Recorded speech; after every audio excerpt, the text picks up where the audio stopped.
دینار رحمۃ اللہ تعالیٰ علیہ فرمانے لگے کہ دمشق میں ایک بہت بڑی مسجد تھی جسے حضرت امیر معاویہ رضی اللہ تعالیٰ عنہ نے بنوایا تھا. بڑی سونی تھی، بہت بڑی تھی، شاندار تھی. فرماتے ہیں میری اس پہ آنکھ آ گئی، دل آ گئی. میرا دل کیا کہ میرا قبضہ ہو جائے نا کبھی مسجد پہ. سچے آدمی سچی بات کرتے. کہتے ہیں کہ میرا دل کیا کہ مجھے متولی بنا دیا جائے مسجد کا. یہ سچے لوگ، اور سچ دیکھو کتنا، یہ سچ ہم نہیں بول سکتے. ان لوگوں نے اپنے اوپر کنٹرول کرنا تھا تو انہوں نے زندگی سچ بول کے گزاری. حضرت مالک بن دینار کہتے ہیں میں نے پورا سال اس مسجد میں نمازیں پڑھی، کئی کے دن اعتکاف کیا، قرآن پڑھے. لیکن لوگوں، میرا مقصد اللہ راضی کرنا نہیں، مسجد پہ قبضہ کرنا. متے سال بیت گیا، عشاء کے بعد لوگ چلے گئے اور میں قرآن شریف پڑھ رہا تھا تو مجھے آواز آئی عاطف غیب سے، کب تک تو لوگوں کو دکھانے کے لیے نمازیں پڑھے گا، بس کر، سال پورا ہو گیا. فرماتے میری چیخ ہی نکل گئی اور میں کھول کے رویا اور میں تڑپا کہ یار یہ کیا معاملہ ہوا. صرف ایک سربراہی لینے کے لیے میں نے پورا سال نمازیں اپنی ضائع کر دی. آپ فرماتے ہیں کہ پھر میں نے توبہ کی اور ارادہ کیا کہ آج کے بعد فرض مسجد میں پڑھوں گا، پھر لوٹ جاؤں گا. میں باقی نماز اپنے گھر میں پڑھوں گا، مجھے صدارت وزارت نہیں چاہیے، مالک کی رضا چاہیے. آپ فرماتے ہیں کہ میں فجر کے فرض پڑھ کے فوراً اٹھا تو سارے نمازی میرے گرد اکٹھے ہو گئے. انہوں نے کہا حضرت جی آپ نیک آدمی ہے، سال ہو گیا دیکھ رہے ہیں مسجد میں ٹائم زیادہ دیتے ہیں، لہذا چابیاں بھی آپ ہی رکھ لیں، یا آپ ہی رکھ لیں، ہمارا دل ہے کہ مسجد آپ ہی سنبھالیں. تو آپ فرماتے ہیں کہ پھر میرے آنسو بہہ گئے، میں زور سے رویا. تو مجھے کہنے لگے ہم مسجد دے رہے ہیں، آپ رو رہے ہیں. تو میں نے کہا تمہیں نہیں پتا، تمہیں پتہ نہیں نا، یہ جو تم چابیاں لے کے آئے ہو نا، یہ مجھے دوبارہ آزما رہا. یہ ایک امتحان میرا اور کرنے لگا، اور امتحان کرنے لگا. اب نہیں مجھے چابیاں چاہیے، چابیاں تم رکھو. ہاں اگر جھاڑو کوئی نہ دے تو میرے ذمہ لگانا، میں راضی ہو کے دیا کروں. اٹھ فریدا ستے آتے جھاڑو دے مسیت، اور تو ستا ہے تے رب جاگدا تیری ڈاڈے نال پریت. ضرورت پڑی تو مجھے کہنا، میں جھاڑو دے دوں گا، صفائی کر دوں گا، پر مجھے سربراہی نہ مجھے سربراہی نہیں چاہیے. میں دین مصطفیٰ کے کسی شعبے کی سربراہی نہیں چاہتا، میں تو مدینے والے کی غلامی چاہتا ہوں.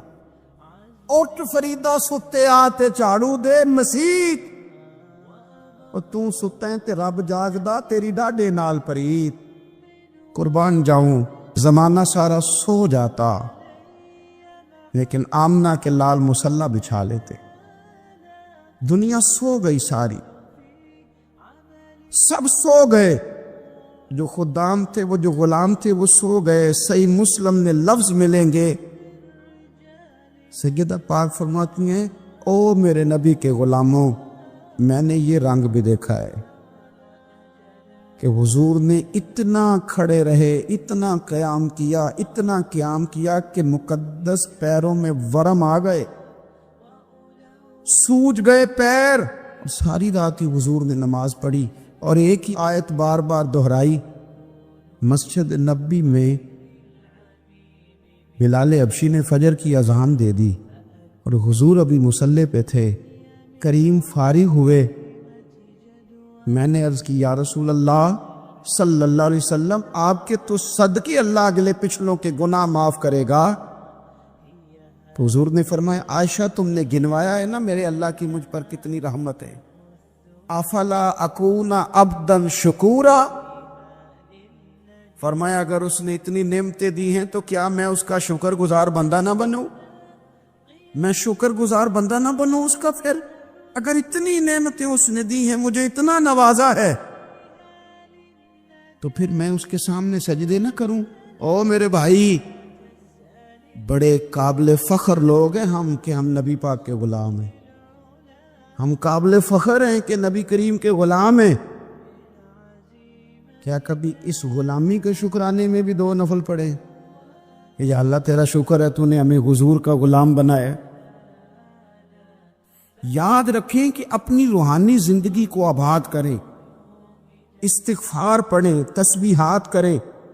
حضرت عبداللہ ابن عمر کو نبی پاک نے فرمایا تھا راجل صالح، یہ نیک بندہ ہے، یہ متقی آدمی۔ حضرت عبداللہ ابن عمر رضی اللہ تعالیٰ عنہ سیدنا فاروق اعظم رضی اللہ تعالیٰ عنہ کے صاحبزادے ہیں، اور ان کی ہمشیرہ سیدہ حفصہ رضی اللہ تعالیٰ عنہ حضور کی زوجہ محترمہ ہے۔ ایک دن اپنی ہمشیرہ سے کہنے لگے کہ نبی کریم صلی اللہ تعالیٰ علیہ وسلم گھر میں آئے نا، اور اگر حضور غم امت میں پریشان نہ ہوں، طبیعت کو حشاش بشاش دیکھو، تو ذرا پوچھنا تو صحیح حضور کا میرے بارے میں کیا خیال ہے۔ حضرت عبداللہ ابن عمر رضی اللہ تعالیٰ عنہ کے بارے میں پوچھا تو سیدہ فرماتی ہیں کہ نبی کریم صلی اللہ تعالیٰ علیہ وسلم نہ زیر لب مسکرائے اور فرمایا حفصہ تیرا بھائی ہے تو اچھا، لیکن میں نے سنا ہے کہ عشاء کی نماز پڑھتا ہے تو فجر تک سویا ہی رہتا ہے۔ او نوجوانوں، 10 بجے تک سونے کی بات نہیں ہوئی، 9 بجے تک سونے کی بات نہیں ہوئی، 11 بجے اٹھنے کی بات نہیں۔ حضور فرمانے لگے میں نے سنا ہے کہ عشاء کی نماز پڑھ کے سو جاتا ہے اور فجر تک سویا ہی رہتا ہے، اسے چاہیے کہ تہجد کے وقت اٹھا کرے، اللہ کی بارگاہ میں حاضر ہوا کرے، آہوزاری کرے، سجدے کرے، عبادت کرے۔ اٹھتا ہے اور فجر میں جا کے اٹھتا ہے۔ حضرت جناب حفصہ رضی اللہ تعالیٰ عنہ کہتی ہے میں نے جناب عبداللہ ابن عمر کو پیغام دیا اور میں نے کہا میرے جوان بھائی سون۔ نبی پاک نے فرمایا ہے تو اچھا، پر تہجد میں نہیں اٹھتا، نفل نہیں پڑھتا۔ او میری ملت کے جوانوں، مزہ نہیں آ جاتا جب ساری دنیا سوئی ہو، ساری دنیا، اور بستر بھی گرم ہو اور نیند بھی پورا غلبہ کر رہی ہو، اور اچانک گھنٹی بجے دماغ میں، آنکھ کھلے، گھڑی پہ نظر پڑے، 3:30 4 بجے کا پیغام گھڑی بتائے، اور کوئی چڑھتی جوانی والا اٹھ کے وضو کرے، اور جب وہ مصلی کھول کے بچھائے تو مدینے والے محبوب کہتے ہیں کہ ہر نماز پہ رب ثواب دیتا ہے، اور جو اٹھ کے تہجد کی نماز پڑھے اسے دیکھ کے تو رب مسکراتا ہے، جو اس کی شان کے لائق ہے، جو اس کی شان کے لائق، وہ مسکراتا ہے، خوش ہوتا ہے کہ میرا بندہ تہجد میں اٹھ گیا، وہ مسکراتا ہے۔ کاش ہماری صبحیں کبھی اپنے مالک کے نام ہو جائے۔ رسول کائنات نے فرمایا، رب کریم فرماتا ہے جب میرا بندہ ہاتھ اٹھاتا ہے نا تو مجھے حیا آتی ہے کہ میں خالی کیسے لوٹا دوں اس کے۔ اتنے بڑے بادشاہ کی بارگاہ میں اپنی روحانی زندگی آباد کریں، اپنے مصلی کو وقت دیں، اور دنیا سے چھپ کر اس موبائل کو بند کر کے اور اپنے آپ سے بھی چھپ کے اور تنہا ہو کے چھپا کے سارا کچھ اپنے آنسو اپنے رب کی بارگاہ میں پیش کریں، اس کے حضور حاضری دیں۔ سنو نا ترمذی کی حدیث، اور اسے یاد رکھنا، نبی پاک علیہ السلام نے فرمایا اپنے دکھ لوگوں کے سامنے نہ بیان کرتا، سیٹھوں نوابوں کو نہ بتاتے پھرتا، دنیا داروں کے سامنے جا کے نہ رونا کہ میں تکلیف میں ہوں، پر میں اگر دنیا داروں کو دکھ بتاؤ گے رب تمہیں کبھی غنی نہیں کرے گا، اور لوگ ہیں کہ الٹا مذاق اڑائیں گے۔ آپ کی جس سے بڑی پکی یاری ہے نا، پکی، لوگوں کی تعلقات آپ کے ساتھ تب تک ہیں جب تک آپ ان سے کوئی ضرورت وابستہ نہیں کرتے۔ کریم محبوب فرمانے لگے بندوں کے سامنے دکھ نہ بیان کرنا، اللہ تجھے کبھی غنی نہیں کرے گا، تو اپنے دکھ اپنے رب کو بتا، تو دعائیں مانگ، تو اس کی بارگاہ میں حاضر ہو، تو اس کے حضور عرض کر۔ فرمایا اپنے دکھ اپنے رب کو بتا، وہ جلدی کرے یا دیر سے کرے تجھے ساری دنیا سے بے نیاز کر دے گا، تجھے کسی کا محتاج نہیں رہنے دے گا۔ حضرت ابو الحسن رحمۃ اللہ تعالی علیہ حضرت معاذ ابن جبل رضی اللہ تعالیٰ عنہ کے پاس بیٹھا کرتے تھے. فرماتے ہیں ان سے جو پیار بڑھا تو پھر میرا مصلی سے بھی بڑھ گئی. تابعین فرماتے ہیں صحابی رسول سے محبت ہوئی تو ذکر سے بھی ہو گئی, پھر درود شریف سے بھی ہو گئی. محبت ان سے بڑھی تو پھر اللہ نے مسجد کا پیار بھی بڑھا دیا. آپ فرماتے ہیں کہ میری ہر وقت طبیعت چاہتی تھی کہ بس اللہ اللہ کروں, بس اللہ اللہ کرو, بس نہ میں ذرا تھوڑی جان چھڑاؤں لوگوں سے, کو 10 منٹ ملے تو میں کچھ 4 نفل پڑھ لوں, میں تھوڑا سا نہ بچوں لوگوں سے, اور مجھے تسبیح ملے تو میں نہ کچھ 400-500 دفعہ استغفار پڑھوں, سبحان اللہ, الحمدللہ, اللہ اکبر, لا حول ولا قوت الا باللہ, میں نہ تسبیحات پڑھوں.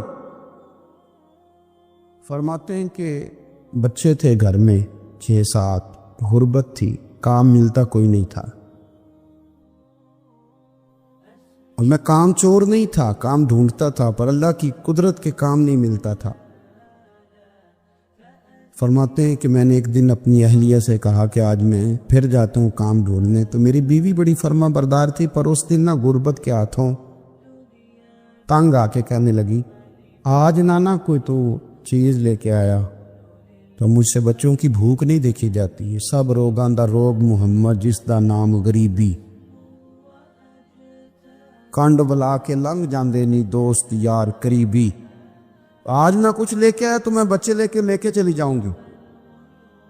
شیخ فرماتے ہیں کہ میں بڑا پریشان گھر سے نکلا, پر میں نے صبح سے لے کے زور تک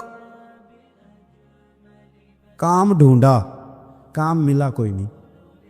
تو میرے دل میں خیال آیا چلو کام نہیں ملتا تو اللہ اللہ تو کرے نا, چلو بندوں کی مزدوری نہیں ملتی تو رب کریم کی عبادت ہی کرتے ہیں. فرماتے ہیں کہ میں نے نا فرات کے پانی سے وضو کیا, نہر کے, شدید دھوپ تھی, ساتھ ریت تھی اور ریت تپ رہی تھی. میں نے اپنا رومال وہیں مصلی کے طور پر بچھا لیا, اور فرماتے ہیں کہ زور سے لے کر عصر تک نماز پڑھی, دھوپ بھی پورے زور پہ, پر میرے سجدے کا ذوق بھی پورے زور پہ. فرماتے ہیں سورج بھی چمک رہا ہے اور رب کی عبادت کا ذوق بھی پورے زور پہ. میں سجدہ کروں تو پھر میرا اٹھانے کو جی نہ چاہے. میرے استاد لکھا کرتے تھے, یہ ان کا شعر ہے, وہ کہا کرتے تھے مجھے سوز دے, مجھے ساز دے, اور مجھے نیم شب کا نیاز دے, دم سجدہ خود کو میں توڑ دوں, مجھے ایسا ذوق نماز دے.